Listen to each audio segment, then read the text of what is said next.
post-game. I'll start with you.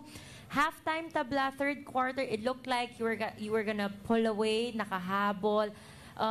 Just your thoughts on how the game was played out and how you got this victory. You mentioned mas marami pa nga yung turnovers nyo kaysa sa assist. Yeah, first of all, thank you. Papasalamat kami sa Panginoon sa panalo namin. And we talk about the first half, we're disrupted eh. Medyo disrupted yung offense namin because of the defense of Blackwater. And we have a lot of turnovers on the first quarter. I think more turnovers than assists. And I talked to the guys about execution, moving the ball, finding the open guy, and be smart on the execution. Kasi yun nga eh, disrupted nga kami. So yun lang, ginawa lang namin more patience on offense, and at the same time we want to be more aggressive on the defensive end, so to create also turnovers para kahit paano may easy points kami. Coach, you are now on a 3-game winning streak, and despite dealing with injuries in and out, what do you think is the biggest factor dito sa tatlong dikit na panalo nyo? I think our competitiveness and our effort, our aggressiveness on both ends of the floor. I think yung ano ngayon, yun yung pinag-usapan namin with our yung mindset namin nung yung Hinebra, that's where we're also kumbaga nandun kami.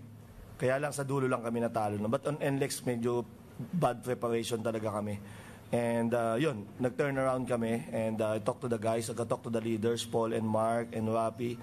And we need to get serious, and we need to have that competitiveness in practice. Maganda lang doon, medyo nabuo kami with the pagbalik ni Aris, tapos ngayon si Asyong, si Jeric nandyan. So nabubuo yung ensayo namin kasi talagang yung mga ilang weeks na talagang hirap kami dahil wala kaming sa practice eh.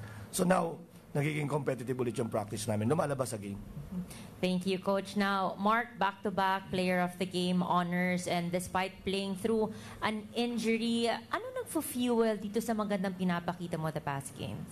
First of all, I will thank my Lord and my Savior.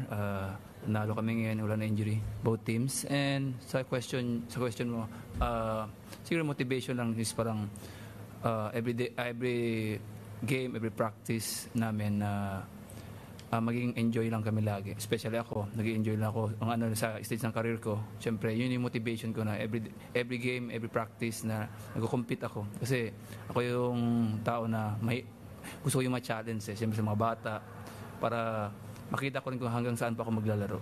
Yun na may motivation ko.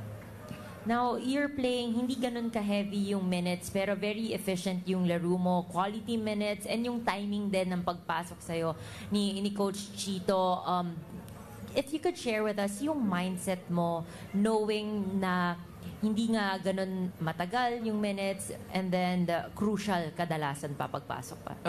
Yun na yung gusto ko kasi siyempre gusto ko rin na sa elimination hindi masyadong heavy minutes, kasi ilang games na ako na heavy minutes. Siyempre nag-step up yung iba, kaya ngayon nakabigyan sila ng chance na paglaro. Kaya yung mga iba, yung minuto ko na last 2 games na parang heavy minutes, siyempre ngayon nabibigay rin sa kanila. So maganda para sa akin yun, is going to the playoffs, hindi naman bugbog sa paglalaro.